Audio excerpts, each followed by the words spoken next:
buenos días, qué gusto recibirles con las primeras noticias de TV Ciudad en esta jornada de jueves 16 de mayo. Una jornada bien fría que, bueno, ya vamos al pronóstico de meteorología, pero antes saludamos a quienes nos siguen por Uniradio, la radio de la Universidad de la República, también por señal abierta 6.1 y también por YouTube. Diversas maneras de seguir este noticiero.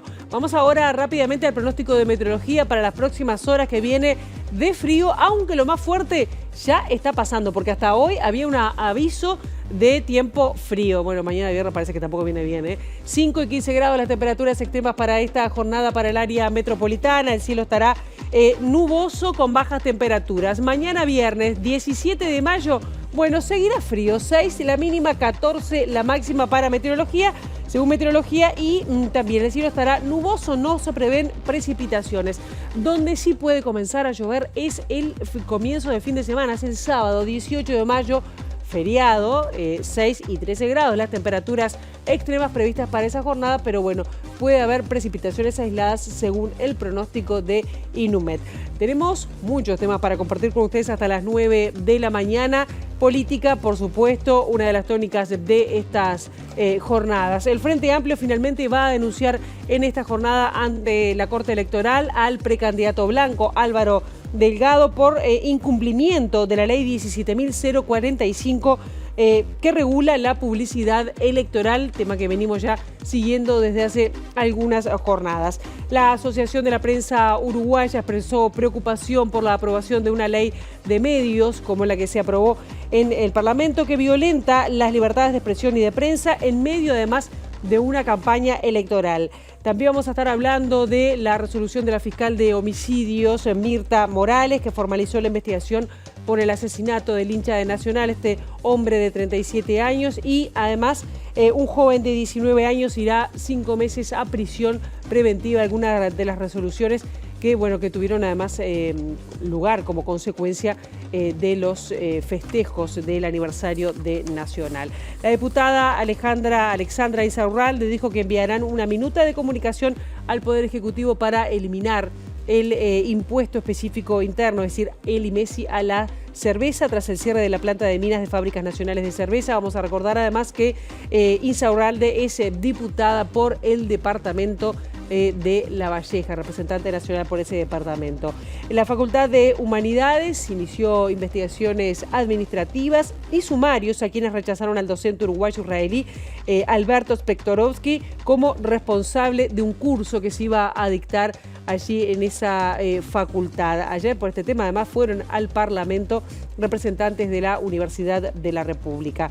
También vamos a estar hablando sobre las 8:30 de la mañana de temas que tienen que ver con la educación inicial en nuestro país, porque el capítulo Uruguay de la Organización Mundial para la Educación Preescolar tuvo una serie de advertencias sobre el riesgo que están corriendo algunas situaciones vinculadas a la educación inicial y bueno, vinculadas por ejemplo a la pobreza que viven en parte de la infancia en nuestro país. Bueno, nos van a estar visitando Elizabeth Ibaldi y Alicia Milán sobre las 8:30 de la mañana. Ahora, ¿qué les parece si abrimos una ventana hacia las calles de Montevideo para ver por dónde circular y por dónde no, con datos del Centro de Gestión de Movilidad?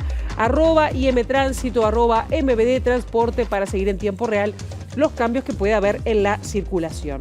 Vamos a recordarles que por un acto del Zunca, y ya les adelantamos, en Ciudad Vieja va a estar cortado Juncal, esquina Cerrito, y esto será en la noche por el armado de un escenario. También San José entre Paraguay y San Michelini, el corte será hasta el 30 de mayo, el corte además va a ser de 7 a 4 de la tarde. Sirio entre Andrómeda y Daniel García, el corte será hasta las 6 de la tarde y se va a extender hasta el 17 de mayo.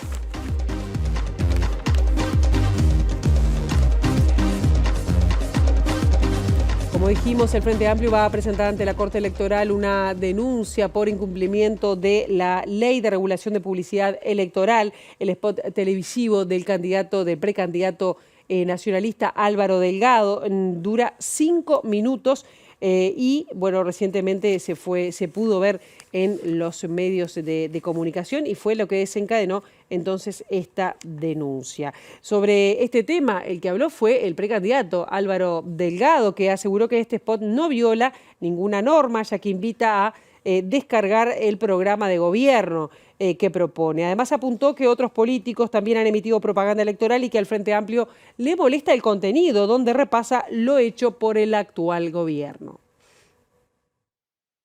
Me sorprendió que quisieran hacer una denuncia por un spot que salió 2 días, donde concentramos mucha información vinculado a lo que es lo que hizo este gobierno y lo que es el segundo piso de transformaciones, y que invita a la gente en poder descargar el programa de gobierno en YouTube o en alvarodelgado.ui. A ver, tiene derecho a hacerlo, me sorprende. Seguramente al Frente Amplio no le importa la duración del contenido del video, la duración del tiempo del video, y ni cuántas veces se emitió, que fueron 2 días solamente, creo que 1 o 2 veces por día. ¿Usted entiende que no se viola? No se violó ninguna norma, porque además se invita a descargar el programa de gobierno. Yo creo que al Frente Amplio lo que molesta es el contenido. Y justamente la campaña que apoya la precandidatura de Álvaro Delgado en el Partido Nacional y de Andrés Ojeda en el Partido Colorado son los que más minutos han comprado para campañas televisivas, spot publicitarios, según se desprende de una investigación de la consultora Mediciones y Mercados. Pese a la regulación de la Corte Electoral que habilita propaganda electoral los 30 días previos a una instancia de elección, y bueno, llevan comprados hasta el 9 de mayo 572 minutos en distintas tandas de televisión.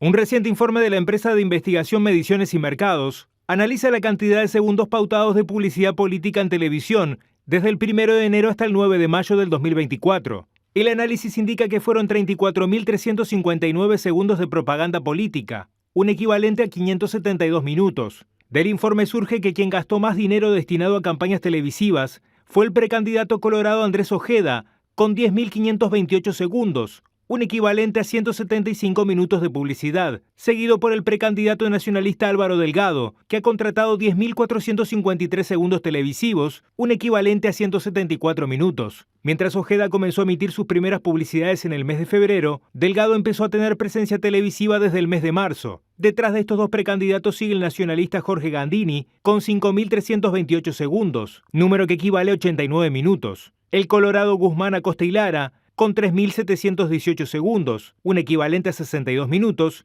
las listas 9 de Fernando Amado y 90 del Partido Socialista dentro del Frente Amplio, con 2.402 segundos, 40 minutos, y el precandidato colorado Robert Silva, con 1.099 segundos, es decir, un equivalente a 18 minutos. Con espacios menos significativos también han realizado pauta publicitaria el senador nacionalista Juan Sartori y el precandidato colorado Tabaré Viera. El minuto de publicidad televisiva en horario central, prime time, tiene un valor cercano a los $1.250, mientras que en horarios laterales el costo del minuto disminuye a los $500. Y sobre este tema estuvieron hablando el precandidato colorado Andrés Ojeda y su colega Gabriel Gurméndez respecto a estos cuestionamientos desde el Frente Amplio. Mientras Gurméndez afirmó que no ha realizado ninguna publicidad en televisión, Andrés Ojeda sí reconoció que lo ha hecho, pero su campaña no violó la ley, pero tiene un fuerte talante publicitario. Yo no he puesto ninguna pauta en televisión, entendí que estaba respetando la norma. No tengo esa capacidad económica de movilizar estos recursos tampoco. Estoy haciendo mi campaña y mi campaña es una campaña que quizá no tenga tantos recursos, pero es rica en ideas, es rica en equipos, es rica en propuestas. ¿Le parece que los candidatos están violando la ley? Es un tema que tendrá que juzgar el órgano correspondiente, que entiendo que es la Corte Electoral. Según un reciente informe de Mediciones y Mercados, el precandidato Andrés Ojeda lidera la cantidad de minutos de pauta publicitaria en televisión. Sin embargo, afirma que no está violando la ley 17.045 que regula la publicidad electoral. ¿Usted siente que está violando la veda con la publicidad? No hay ninguna violación, hemos cumplido la ley en todo lo que hemos hecho y tanto la hemos cumplido que no hemos recibido ninguna denuncia. A ver, recibir denuncia no implica un incumplimiento, solo la denuncia, pero no la hemos recibido, así que nosotros tenemos un talante de campaña muy centrado en lo estrictamente publicitario. No hemos rentado punteros, no hemos gastado en cosas tradicionales, hemos tratado de darnos a conocer porque creemos que la política del futuro es así. Así que de mi parte no tengo mayores comentarios. Tendrá que explicar eventualmente Álvaro Delgado si viola la veda o no y la Corte tendrá que resolver. La Asociación de la Prensa Uruguaya expresó su más absoluto rechazo a la aprobación de la ley de medios en el Parlamento, en la Cámara de Senadores. Señalaron además que la aprobación express de la ley se debe a intereses específicos de los partidos de la coalición de gobierno. No es una ley simplemente que se vota a las apuradas, sino que es una ley que socava fuertemente lo que es la libertad de expresión, la libertad de prensa, pero no estoy hablando únicamente del tema de quienes ejercemos la tarea periodística, como tú, como yo, como tantos colegas, sino la ciudadanía toda. Es decir, porque de qué forma se va a informar la población, cuál es la forma que tenemos los periodistas de trabajar con tranquilidad, con la seriedad que requiere, si es tan ambigua la ley y tan amenazante, diría, que cualquier actitud que sea considerada fuera de lugar puede ser motivo de sanción. Este tema no fue tratado en comisión, se evadió justamente considerarlo en comisión, entonces ninguna de las partes involucradas puede haber tenido ningún tipo de incidencia ni de injerencia en lo que finalmente se aprobó ayer en el Senado, ¿no? Estamos hablando de un derecho humano fundamental como es el poder estar informado libremente por las vías que uno considere y en los medios que uno considere. La concentración de medios en pocas manos no va en defensa de la democracia, sino todo lo contrario. Y el director de la Unidad de Servicios de Comunicación por el Frente Amplio, Pablo Siris, también habló de esta aprobación de la ley de medios. Dice que afecta a la democracia, la libertad de expresión, la soberanía y también el patrimonio público. Siris opinó que además la URSEC queda muy desdibujada con esta iniciativa. Yo creo que es una norma que afecta la democracia, como decía previamente, que afecta la libertad de expresión y que afecta además la forma en la que nos comunicamos e informamos todas y todos los uruguayos. Tiene además otro componente que es un componente de soberanía. Nosotros en nuestro país, digamos, hay límites para la adquisición de medios de comunicación audiovisual por parte de personas extranjeras.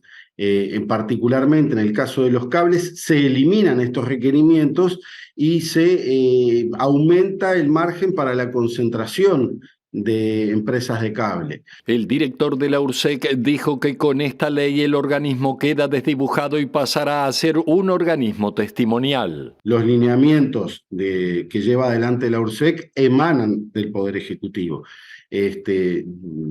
Mucho más allá de lo que establece el régimen normativo de nuestro país. Y realmente, a partir de una decisión de estas características, pasa a ser un organismo testimonial, controlando el registro no llame y alguna otra cosa más, porque realmente es un rol bastante limitado el que le queda a la institucionalidad. Y también en movimientos en las radios del Estado, el sindicato justamente que agrupa a los trabajadores y trabajadoras de las radios estatales se manifiestan en asamblea permanente y señalan además la falta de comunicación y la ausencia de las autoridades del Servicio de Comunicación Audiovisual Nacional reunidos en el SECAN. Cuestionó la notificación oficial por parte de las autoridades de la mudanza de las radios públicas a los contenedores que están ubicados allí en Canal 5.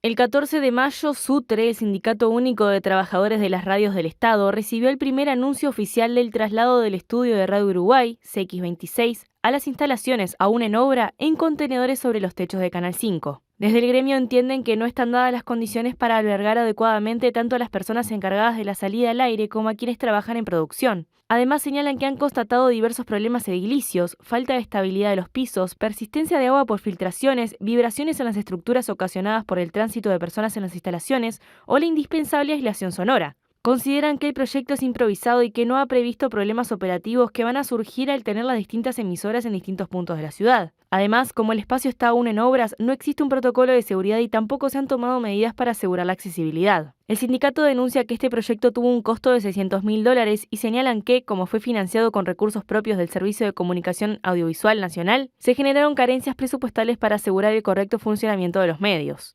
Las y los trabajadores recuerdan que actualmente Radiodifusión Nacional del Uruguay posee el más grande y mejor complejo de radios del país, con 4 estudios de aire, 2 de grabaciones y 1 auxiliar. En el comunicado anuncian que se encuentran en asamblea permanente a la espera de conversaciones que sirvan para desentrañar la situación con las autoridades. Y sobre esto también se pronunció el exsecretario general de Comunicación Audiovisual, el SECAN, Gerardo Sotelo, a través de su cuenta de Twitter, en un hecho histórico. Por primera vez, todo el personal de los medios públicos trabajará en el mismo local, impulsando la tendencia global hacia la producción de contenidos multimedia y transmedia. La radiodifusión está en constante evolución gracias a avances tecnológicos que transforman la infraestructura tradicional hacia entornos digitales remotos, así responde Gerardo Sotelo a esta definición de los trabajadores y trabajadoras del Sindicato de las Radios Estatales. Y volvemos al Parlamento porque el diputado del Partido Colorado, Pepe Pasquet, criticó que se haya retirado del orden del día la iniciativa de eutanasia que presentó. Señaló que los temas incluidos se determinan en conjunto entre las bancadas y opinó que el Partido Colorado debería reclamar justamente porque se haya quitado del orden del día. Francamente, una sorpresa, un disgusto, porque había acuerdo en el sentido de tratarlo en el mes de mayo. Hoy tuvo lugar la última sesión del Senado del mes de mayo y el proyecto no se trató, no está en el orden del día.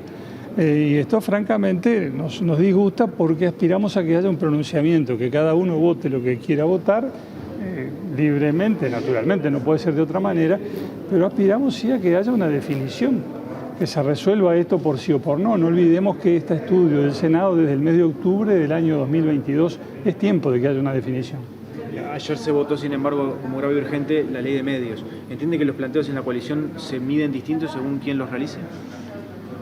Mire, no sé si será según quién los realice, pero el hecho es que algunos temas se tratan y otros no se tratan. Y como el orden del día es algo que debe acordarse entre los partidos políticos, yo entiendo que el Partido Colorado, tanto en el Senado como en la Cámara de Diputados, tiene que reclamar que los temas de su interés también se traten.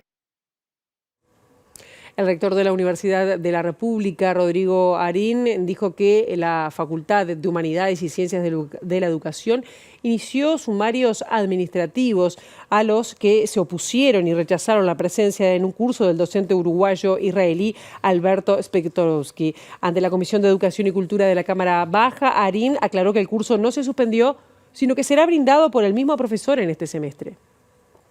Desde el Rectorado de la Universidad de la República, pero también desde el Consejo Directivo Central de la Universidad de la República, rechazamos tajantemente las actitudes de acoso que sufrió el profesor Spektorowski en base a los transcedidos de prensa y las publicaciones que hubo en redes sociales al respecto por parte de un pequeño grupo de estudiantes. El segundo elemento que me gustaría que considero destacar es que aquí no hubo una cancelación por parte de la Facultad de Humanidades y Ciencias de la Educación. Todo lo contrario, lo que existió fue simplemente una postergación solicitada por el cuerpo docente que había invitado al profesor del curso que finalmente se va a instrumentar en el correr de este semestre, efectivamente.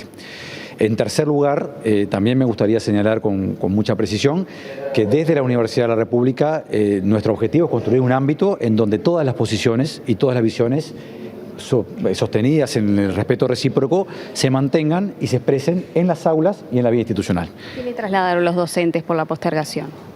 Los docentes, en realidad la decisión de postergar el curso es de los docentes en base a un clima institucional interno que vivía la Facultad de Humanidades y Ciencias de la Educación, asociado exclusivamente a unos muy pocos estudiantes, que además previamente la Facultad de Humanidades y Ciencias de la Educación había tomado medidas de corte disciplinar a través de investigaciones administrativas y sumarios asociados a este tipo de temáticas y que entendieron que no era el momento adecuado, pero nunca hubo una postergación, nunca hubo una suspensión, lo que hubo fue una solicitud de postergación del curso que finalmente se va a instrumentar. Acá hay un problema, y el problema es que efectivamente hay circunstancias que no deben darse al interior de la Universidad de la República y eso nosotros expresamente lo decimos.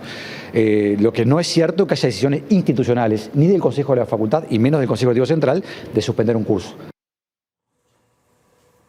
Y sobre este tema se expresó el diputado por el Frente Amplio, Agustín Mazzini, quien respaldó a la Universidad de la República y dijo además que no se cedió ante la presión de minorías que trataban de impedir que se diera este curso. Por su parte, el diputado colorado Felipe Esquipani, que de alguna manera promovió la presencia de las autoridades de la Universidad de la República por este tema, se mostró satisfecho al cierre del encuentro.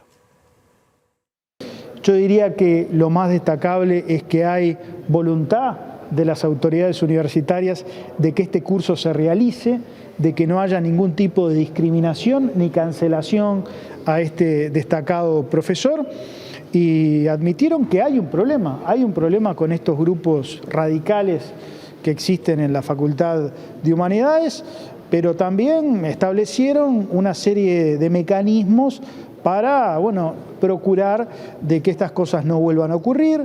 Hay sumarios en curso, hay investigaciones que la propia facultad está realizando. Por parte, nuestra conclusión de la comparecencia de las autoridades de la universidad y de la facultad es satisfactoria. Creemos que en la Universidad de la República se deben respetar todas las opiniones, más allá de que podamos estar de acuerdo o no. Así lo piensa el rectorado y así lo piensa el decanato de la universidad y la mayoría del claustro y del consejo. Lo que pasó fue que se hizo una tormenta en un vaso de agua, porque nadie censuró a nadie, no hubo censura, no hubo ceder ante chantajes de un grupo minoritario. Lo que sí pasó fue que los propios docentes que invitaron al profesor pidieron revisar la propuesta para presentarla más adelante. Eso no es en ningún caso censura y en ningún caso ceder ante los chantajes de estas minorías intolerantes que no quieren dejar hablar al profesor, que tiene todo el derecho, pero además es el derecho de los estudiantes poder escucharlo. El Consejo Directivo Central de la ANEP presentó un plan Tu Voz, Tu Acción, Tu Centro, que apuesta a la promoción de buenos climas en los centros educativos. Además, este plan tiene 3 ejes porque se sostiene la participación de estudiantes, docentes y familias. Este plan, Tu Voz, Tu Acción, Tu Centro, son acciones sugeridas que nosotros hacemos y que se basan en 3 pilares, que son quienes forman parte de los centros educativos: los estudiantes, los docentes y la familia y la comunidad. En cada uno de esos pilares hay ejes temáticos como resolución de conflictos, derechos humanos, educación psicosocioemocional, salud mental, y en cada uno de esos ejes hay acciones que se le sugieren a los centros. Para nosotros trabajar sobre convivencia es un tema que es muy importante, lo venimos haciendo desde el inicio de esta administración, pero sentíamos que en los pasos que veníamos dando teníamos que profundizar hacia un siguiente nivel de involucramiento de los estudiantes. Y en este plan estuvieron participando junto a nosotros en el codiseño los estudiantes, los representantes del Parlamento Juvenil del Mercosur, esta última generación que está vigente todavía. Nosotros le enviamos un documento borrador, ellos nos hicieron una devolución, unos aportes, y hoy van a ser ellos quienes van a presentar el plan. Vemos en nuestras propuestas realizadas muy reflejadas en el documento.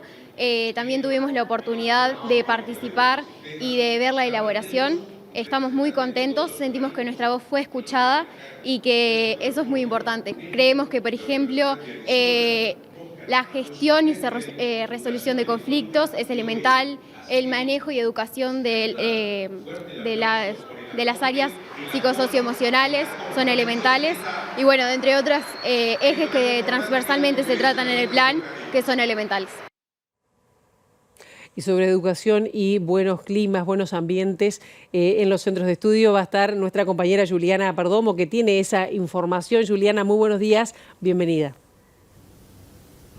Gracias, Pilar. Buenos días para todos. Les cuento que aquí en el Latu, en minutos, a partir de las 9 de la mañana, el Instituto Nacional de Evaluación Educativa estará presentando un informe que analiza el clima escolar y la incidencia en el desempeño de los estudiantes, y además por primera vez el INED hace un análisis del consumo de drogas y también sustancias psicoactivas en los alumnos. Y para ampliar toda esta información, que está muy interesante de abordar, estamos con el presidente presidente de la comisión directiva del INED, Javier Lacida. Muchas gracias por recibirnos.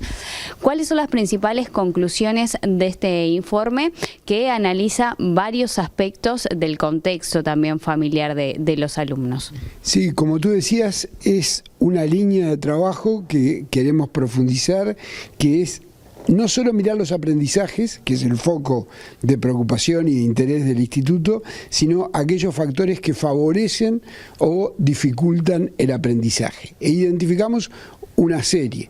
Hay algunos factores, como por ejemplo motivación y autorregulación de los estudiantes, que son más fáciles de abordar por el trabajo de cada docente en el aula, por el trabajo didáctico. Y hay otros factores que identificamos en el estudio como consumo de drogas legales e ilegales, incluso drogas como el alcohol, que están ampliamente legitimadas que se consuman, o percepción de inseguridad en los centros, que hemos observado que también tienen influencia y afectan, interfiriendo el proceso de aprendizaje. Y esos ya son factores en los que no puede incidir cada docente aisladamente. Tiene que trabajar el centro educativo cohesionado, abierto a opiniones distintas entre los estudiantes, entre ellos mismos y con respecto a la opinión de los docentes. Seguramente los docentes todos tienen la opinión de que consumir alcohol no es bueno, pero a veces los estudiantes y sus familias tienen una opinión distinta. Solo un centro con mucha cohesión, muy abierto al diálogo, puede abrir una conversación sobre eso, que es la única manera de convertirlo en parte del proceso educativo. El trabajo de los centros es vital, ha sido priorizado en este periodo y tiene que ser fuertemente priorizado, es lo que muestran estos datos, tiene que seguir siendo fuertemente priorizado en adelante. Se ha reiterado más de una oportunidad que la violencia se instaló en la sociedad. ¿Cuánto incide el contexto en el que se encuentran y nacen los niños y adolescentes? Mucho. Incide en las condiciones en las que se llega al centro. Ahí hay un desafío también del propio. El centro no puede resolver la violencia del contexto, pero puede ayudar a los estudiantes a. No puede desconocer que los estudiantes llegan en una situación de violencia. La violencia, además, hoy es parte de la inequidad de la sociedad uruguaya, sobre todo la violencia barrial, está muy desigualmente presente en unos barrios y en otros. Hay otra violencia que también es muy importante, que también es un desafío enorme, que los centros no pueden resolverla solos, pero que tampoco pueden desconocer, que es la violencia adentro de las familias, que repercute también en el aprendizaje y que requiere que el centro educativo trabaje con otros actores. Lacida, ¿por qué se elige este rango etario para realizar este informe, este análisis en cuanto además al consumo de drogas? Porque el instituto viene haciendo estudios sobre tercero de escuela, sexto de escuela primaria y el actual noveno de media. Esos son estudios que venimos manteniendo a lo largo del tiempo. En el caso de los adolescentes incorporamos el tema de consumo de drogas porque nos parece que es parte de la vida, digamos, y como parte de la vida es parte del proceso de aprendizaje e interactúa con el proceso de aprendizaje. Muchísimas gracias. Gracias a ustedes. Bueno, Pilar, teníamos un pantallazo con la palabra del presidente de la comisión directiva del INEP. Por supuesto, un informe amplísimo que estaremos desarrollando en las próximas ediciones. Y lo abordaremos así entonces, Juliana, para tener más detalles en las siguientes ediciones. Nosotros ahora vamos a hablar de otros temas y vamos a hablar de goles, porque ayer Nacional ganó frente a Venezuela, a Táchira de Venezuela, 1-0 con gol de Alexis Castro y se clasificó a los octavos de final de la Copa Libertadores de América. Danubio, por su parte, consiguió una victoria histórica 2-1 como visitante en Brasil ante el Atlético Paranaense. Los goles franjeados fueron de Ignacio Pintos y Sebastián Papelito Fernández. Esta noche, desde las 21 horas, el Liverpool se enfrenta a San Lorenzo de Buenos Aires por el grupo F de la Libertadores. Hacemos una brevísima pausa. A la vuelta de la misma tenemos más información para compartir con ustedes sobre la grave situación que se denuncia a nivel de educación inicial y también sobre un espectáculo que va a haber en Ante la Arena. Ya venimos.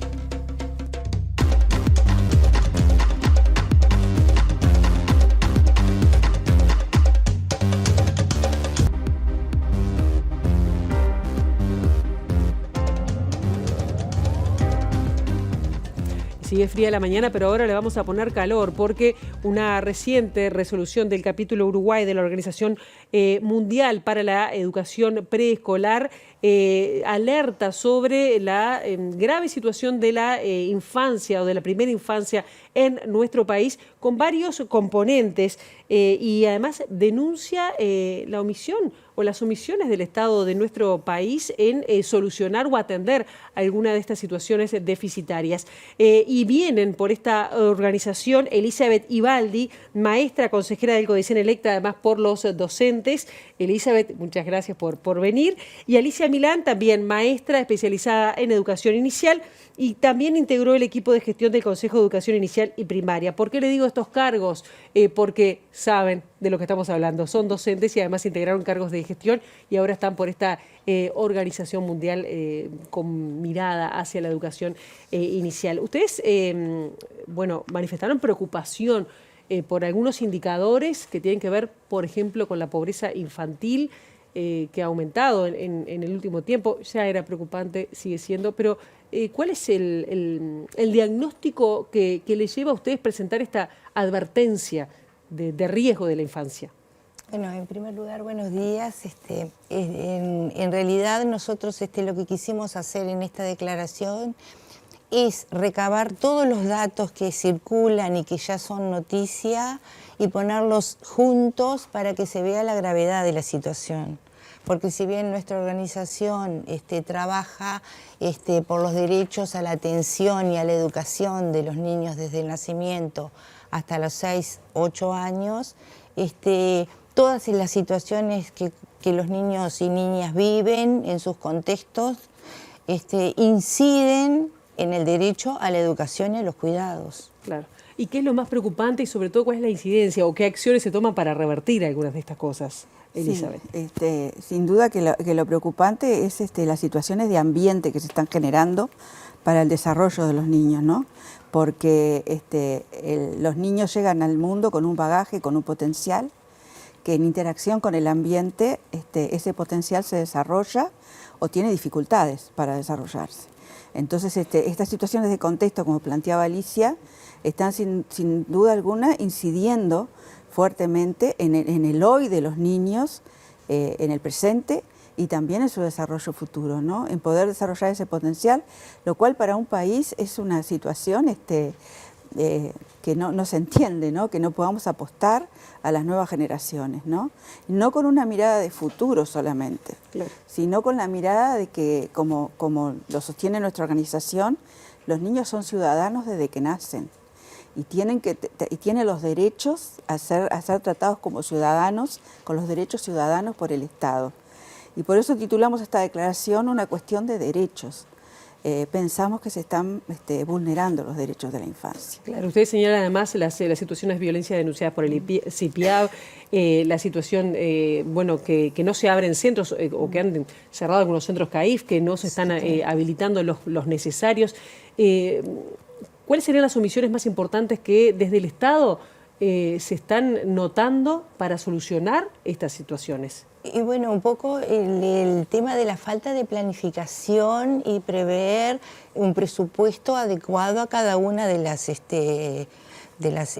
situaciones que viven los niños, ¿verdad? Sobre todo porque cuando se toman medidas, las medidas son aisladas y fragmentadas.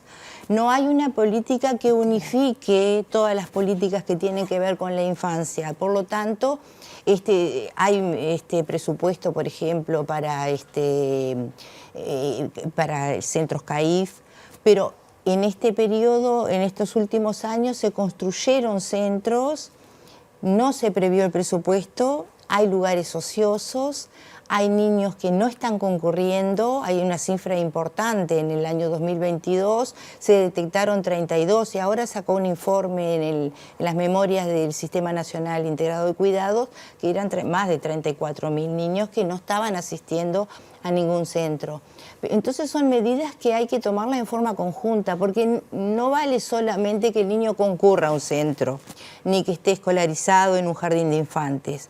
Porque si ese niño tiene inseguridad alimentaria, tiene una vivienda en condiciones precarias, su familia, los referentes adultos no tienen trabajo, todas esas cosas influyen en ese estar en el centro educativo. ¿Ustedes han visto que en los últimos años ha habido un retroceso en alguno de estos indicadores?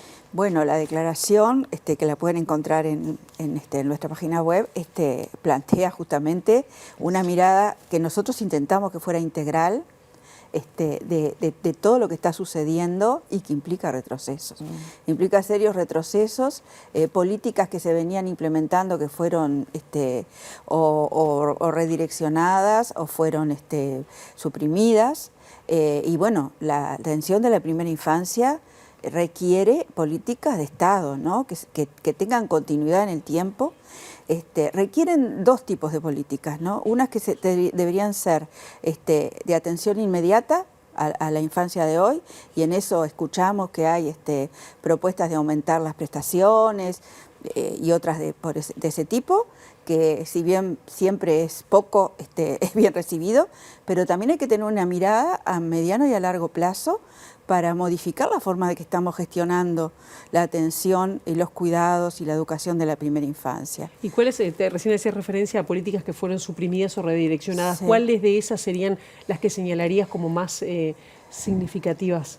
Por ejemplo, el tema de que se sacaron los equipos que trabajaban en territorio, algunos que correspondían al MIDES, otros que correspondían a INAU.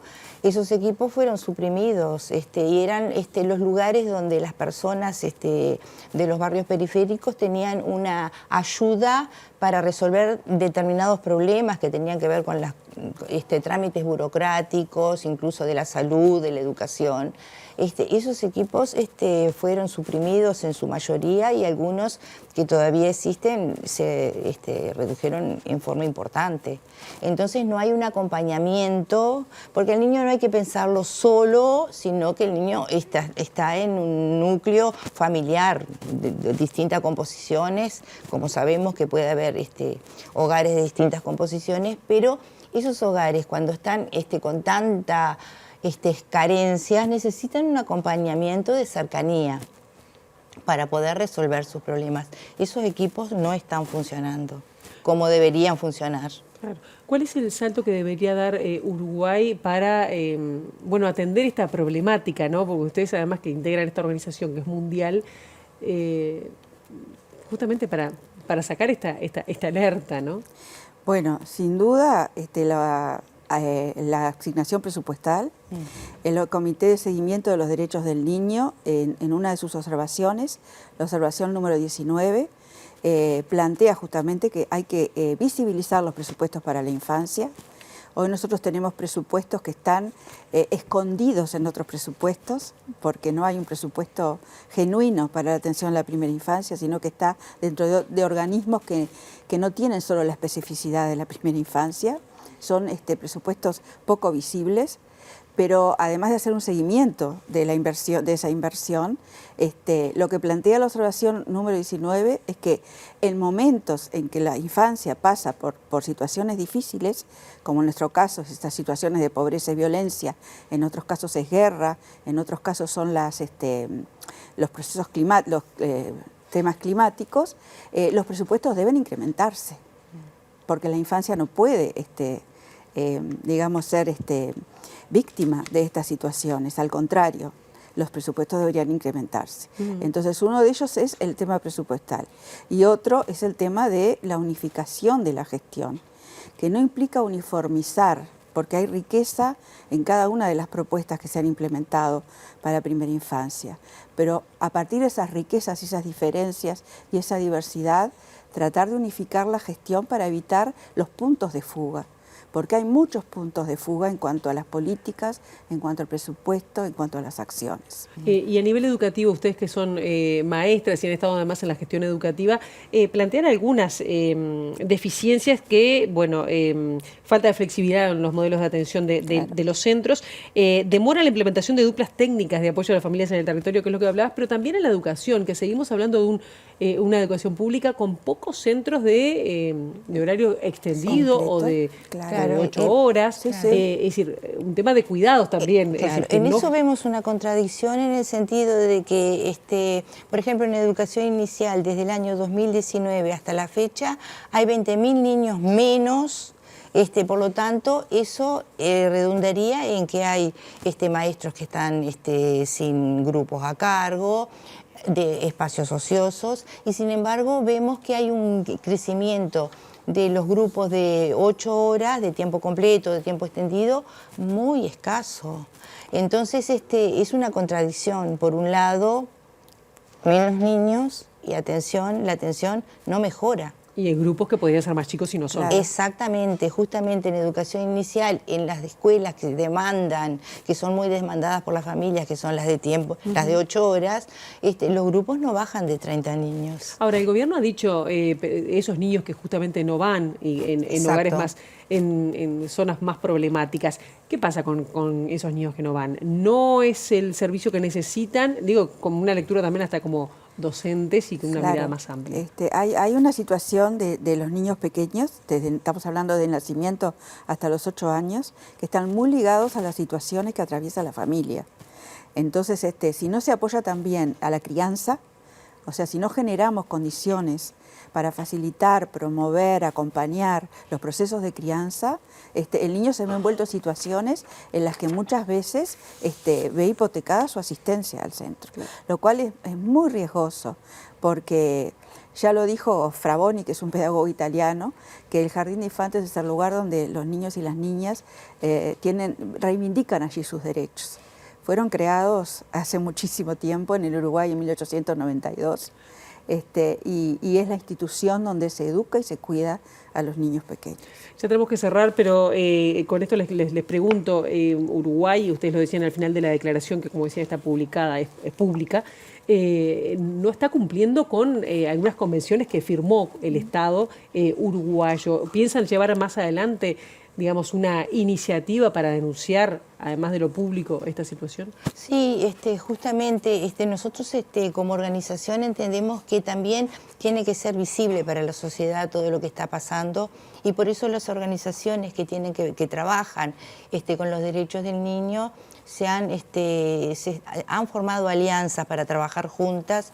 Nosotros, por ejemplo, como organización integramos lo que es la plataforma Infancias y Adolescencias, porque realmente que tiene que hacerse público para que también pase a formar parte como una demanda en la agenda política. Entonces, esa es una incidencia que como organización es un desafío para nosotros como organización. Bien, justamente además estuvieron acá abriendo el informativo con nosotros de infancia, de la plataforma. Y a nivel mundial se está promoviendo la década por la infancia en los organismos internacionales. OMED Mundial está promoviendo la década por la infancia, porque el tema de la infancia es un tema que preocupa a nivel de todos los países con distintos énfasis. Claro. Que no lleguemos tarde. Alicia, Elizabeth, muchísimas gracias. Ha sido un placer estar con ustedes. No, gracias a ustedes por la oportunidad. Y nosotros ahora vamos a seguir con otros temas, porque ustedes saben que la representante nacional de La Valleja manifestó preocupación por la situación del cierre de la fábrica de Minas. Aquí sus declaraciones. El último punto de equilibrio entre el precio real y el precio el costo de producción, digamos, y el precio ficto sobre el cual se calcula el IMESI, ese fue en el año 2018. Ese fue el punto de equilibrio, y a partir de allí fue desmejorando esa relación, pero también es uno solo de los aspectos. Se estima en el entorno de unos 70 millones de dólares lo que representa el IMESI a la cerveza. Entonces, no es el único aspecto.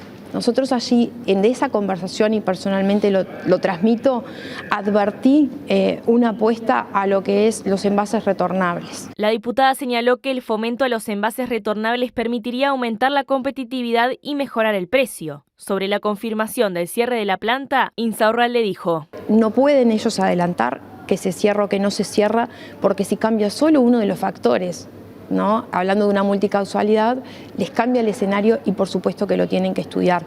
Pero la voluntad está y ellos transmiten que, bueno, han habido escenarios desfavorables donde la empresa se ha mantenido abierta y no se modificó la nómina de trabajadores, como es el caso de la pandemia, como es el caso de la sequía.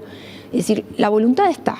El tema es, la dificultad que se presenta es que no solamente es un único factor.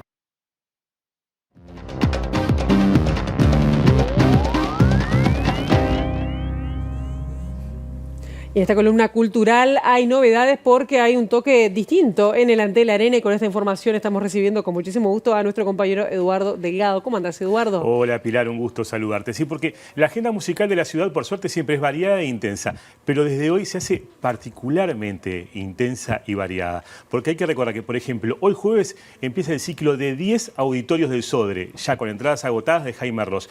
En lo que el artista Los 10 no hay ninguna opción. 10 ya agotadas, no hay más fechas porque ya, digamos, el auditorio tiene ocupadas con otros espectáculos las salas, si no habría más y seguiría agotando Jaime. El artista daba a entender que puede ser su despedida de los escenarios, algo lo que muchos deseamos que no sea así. Pero bueno, eso es uno de las actividades del año, sin duda, a nivel de la música. Mañana viernes empieza la temporada de lírica en el Teatro Solís con la Bohème de Puccini nada menos, y mañana y el sábado, ya el sábado con entradas agotadas, será la primera vez que la Vela Puerca llega al Antel Arena. Una banda, bueno, de las más masivas, de la que tiene más convocatoria en el país y que ya había tocado en la mayoría de los grandes escenarios de la ciudad, ¿no? Teatro de Verano, Estadio Centenario, Velódromo, pero que esta vez se saca las ganas con este escenario que en tan poco tiempo se ha hecho como icónico para los artistas masivos en Uruguay. Hay que recordar que la Vela Puerca, por ejemplo, en 2023 tocó en Uruguay, en Argentina, en Colombia, en México, en España, en Alemania. Bueno, y esta vez lo hará en el Antel Arena. Y no es con una excusa o con una razón que a veces los artistas usan para el Antel Arena, que puede ser presentar un disco, por ejemplo. No, es sacarse las ganas de tocar en este escenario en el que nunca habían estado, y además en la previa de un año próximo que será muy particular, que son los 30 años de la Vela Puerca.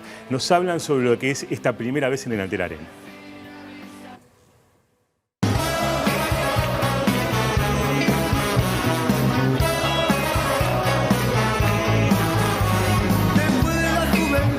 Estos dos conciertos tienen esa cosa particular, ¿no? Que después de casi 30 años vamos a tocar en Montevideo, en un lugar donde nunca tocamos.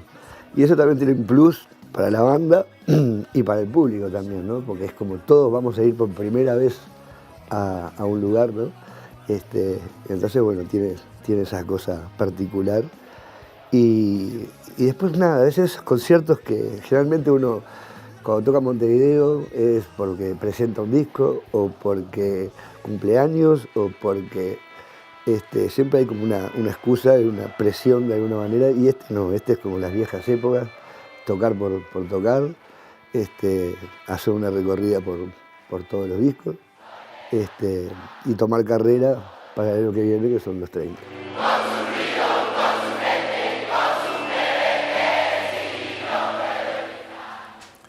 La Vela Puerca lo que dice Pilar es que les costó muchos años decir, bueno, podemos vivir de la música. Ya, por ejemplo, llenaban un teatro de verano con 5.000 personas en Uruguay y van a Argentina y empiezan muy de abajo, haciendo pequeños conciertos hasta que también logran esa masividad en Argentina, que después trasladan a otros países donde también tienen público, en Alemania o en lugares tan impensables como Alemania, ¿no? Es una banda que, por ejemplo, ha hecho giras por Europa que hacen otras bandas de otros países con mayor población y mayor peso en el mercado discográfico, pero no para un país tan pequeño como Uruguay. Darte un ejemplo, hicieron una gira por Europa en 65 días, 56 fechas, ¿no? Algo que es muy difícil para un grupo de rock uruguayo o para cualquier artista nacional. Lograr una masividad internacional que es muy difícil de lograr. Entonces, bueno, vivir de esto fue algo como muy extraño para ellos, porque sabían que era muy difícil para los artistas uruguayos. Y además vivir con un grupo de amigos, porque son los mismos integrantes prácticamente desde su inicio en el 95. Y otra característica particular de la Vela Puerca es que desde que son masivos en sus conciertos siempre buscan difundir a otros artistas emergentes uruguayos. Lo hacen hablando de sus artistas en entrevistas fuera del país, llevando sus discos y siempre teniendo como apertura de sus conciertos a algún artista uruguayo no tan popular como ellos. De esto nos hablan los dos vocalistas de la Vela Puerca. Siempre tuvimos la iniciativa esa porque en realidad queríamos un poco también que el rock uruguayo tuviera su destape, porque siempre vivimos como una especie de... vivimos como opacados entre dos mundos gigantes que son Argentina y Brasil, y nosotros entendíamos que en Uruguay estaba lleno de cantautores, compositores, bandas. Entonces, y era como una utopía tener una banda de rock y poder vivir de eso. Entonces, claro, la primera vez que nos fuimos a Alemania por el 2003, dijimos, tenemos una oportunidad enorme de compartir parte de la historia del rock uruguayo. Entonces, agarramos en ese momento, llamamos a un montón de amigos y le pedimos que nos dieran 10 discos. En aquella época estaba el CD en puro auge. Y así fue No Te Va a Gustar, fue La Abuela Coca. Exacto. Después, bueno, Argentina, hemos llevado nosotros, Bufón, Cambia la Biblia. Cambia la Biblia, La Chancha La Chancha. Grafolitas. Los Buenos Muchachos. Ahora hace un poco se cortó eso porque hay una ley allá en Argentina que tenés que poner algo nacional. Entonces, bueno. Nacional Argentino. Nacional Argentino. Pero siempre fue esa historia, porque también nosotros nos dieron esa oportunidad, también esas cosas de llevar, de intercambios, ¿no? O sea, cuando tocamos con la Versuit en Argentina en el 2001, hicimos una gira por toda la costa. Hemos hecho intercambio con los Diarste en Alemania, con los Totenhausen, con Marea en España, y todas esas cosas que está buenísimo. Son fits a la vieja usanza. Claro. La Vela Puerca habla de una construcción constante, de lo que es eso de un trabajo permanente con amigos, que a veces pende de un hilo, inclusive fue muy difícil en pandemia, donde no podían tocar en vivo. Y bueno, lo celebran mañana y pasado, como decíamos, por primera vez en el Antel Arena, entradas agotadas el sábado, aún quedan unas poquitas para mañana viernes. Bien, muchísimas gracias, Eduardo. Y qué bueno ser agradecido además, ¿no? Que era lo que estaban expresando de poder impulsar como los impulsaron a ellos en sus comienzos. Gracias y nosotros hasta aquí llegamos con esta primera edición. Quedan en compañía de Ciudad Viva. La actualización informativa seguirá en las siguientes ediciones de MBD Noticias. Nosotros nos encontramos mañana bien tempranito a las 8 en punto aquí en TV Ciudad con las primeras noticias. Pasen ustedes muy bien. Buena jornada.